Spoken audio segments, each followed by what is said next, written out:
Halo Pak Greg, halo teman-teman, halo semuanya. Saya Natasha Ceria Asridia, mahasiswi Sugio Pranoto Catholic University.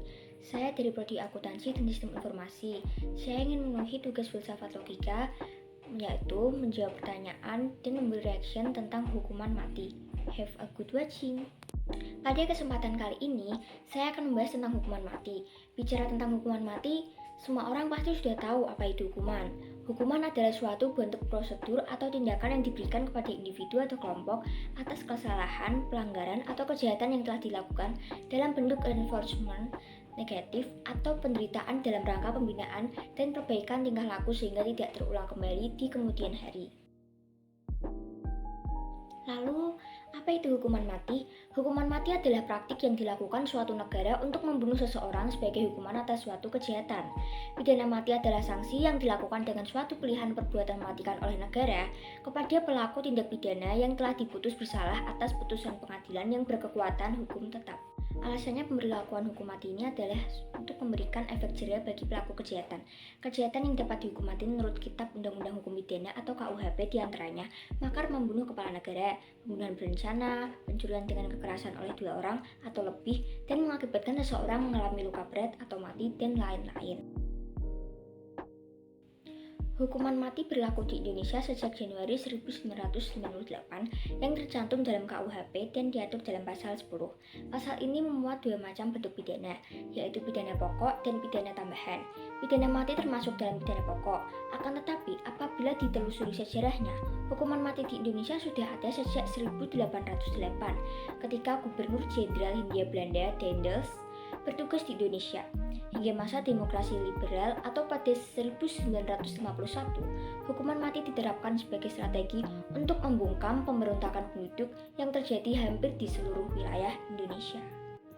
Lalu, pada masa demokrasi terpimpin 1956 sampai 1966, Presiden Soekarno mengeluarkan Undang-Undang Darurat tentang pengusutan, penuntutan, dan peradilan tindak pidana ekonomi. Undang-undang ini diperkuat dengan Perpres Nomor 5 Tahun 1959 dan Peraturan Pemerintah Pengganti Undang-Undang Nomor 21 1959 dengan ancaman maksimal hukuman mati. Kemudian pada masa Orde Baru, hukuman mati dicantumkan untuk mencapai stabilitas politik dan mengamankan agenda pembangunan. Beberapa orang atau masyarakat kontra dengan hukuman mati, menganggap bahwa pidana tersebut tidak manusiawi dan bertentangan dengan prinsip kemanusiaan yang adil dan beradab, seperti yang ada dalam Pancasila. Saat itu, hukuman mati dinilai tidak sesuai dengan tujuan pemidanaan, yakni untuk menghalangi orang dari perbuatan kejahatan dan bukan balas dendam. Hukuman mati dianggap tidak bisa menghilangkan kejahatan di masyarakat dan menciptakan masyarakat yang bahagia. Faktor penentunya bukanlah beberapa banyak kejahatan turun dengan adanya hukuman mati, tetapi bagaimana keadilan tetap ada dan dirasakan para korban kejahatan. Namun, ada juga beberapa orang atau masyarakat yang setuju dengan hukuman mati, menganggap bahwa pidana ini pantas dijatuhkan kepada penjahat yang sadis, karena jika tidak dilakukan, dikhawatirkan aksinya akan berulang. Hukuman ini dinilai sesuai dengan tujuan hukum pidana pada umumnya, yaitu mencegah terjadinya kejahatan dan melindungi kepentingan perorangan. Pidana mati dianggap dapat menimbulkan efek jera bagi masyarakat. Dengan cara ini, hukuman mati dapat menciptakan rasa hormat dan penghargaan terhadap hak asasi manusia orang lain. Saya tidak setuju dengan hukuman mati. Alasannya mengapa? Hukuman mati tidak efektif dan harus dihentikan terlepas apapun kasusnya.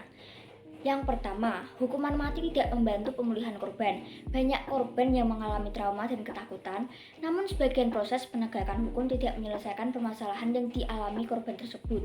Padahal, aspek pemulihan korban harusnya diutamakan, baik melalui pendampingan hukum, psikis, maupun medis, agar korban juga dapat menjalani pemulihan untuk fisik dan mentalnya. Jangan sampai fokus utama hanya sekedar tentang pelaku, tetapi mengabaikan aspek perlindungan dan pemulihan korban itu sendiri. Lalu yang kedua, bertentangan dengan prinsip hak asasi manusia. Hukuman mati ini sering diterapkan secara tidak proporsional, cenderung menyasar kelompok masyarakat miskin yang tidak bisa memperoleh akses ke pengacara yang memadai guna membantu memberikan pembelaan. Praktik hukuman mati bagaimanapun juga sangat bertentangan dengan hak hidup yang bersifat absolut dan tidak bisa dicabut oleh siapapun, bahkan oleh negara. Sekian dari video saya kali ini. Mohon maaf apabila ada kesalahan kata. Terima kasih telah menonton. See you.